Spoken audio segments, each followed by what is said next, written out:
Today I'm going to demonstrate how to install a roll pin on your key fob. This example is on a Xhorse universal key that has no key blade in it.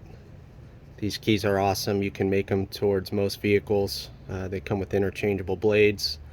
It's just a good system to have if you want options. Don't want to carry a lot of stock on your truck at the same time. What we're going to do is we're going to take the key blade.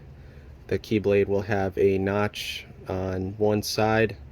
It's kind of hard to see, but you'll see the notch, and then it's got a flat back on the other.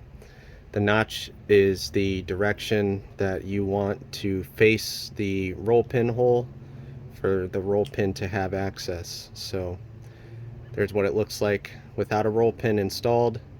It's pretty secure, but the roll pin will secure it in place. This vise is specifically made for key fobs. It's a real helpful tool to have.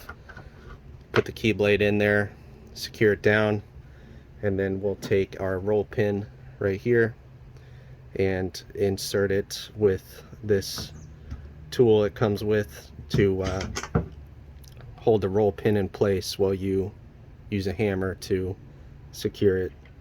So we've got the roll pin down. It's in the hole, if you can see it. From there, you want to be very even with your hammer. Make sure you're not going to bend the roll pin in place. I've had that happen a lot. It doesn't require a lot of force, but you're just going to smack it down until the roll pin is flush on both ends of the key blade.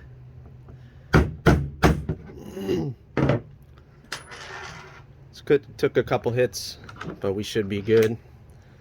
We'll see if it opens and closes. Closes just fine. Opens just fine. Sometimes you'll get the roll pin sticking out the other side a little too much. That'll interfere with the key itself opening and closing. You can make small adjustments, just flipping the key over, or sometimes just starting over.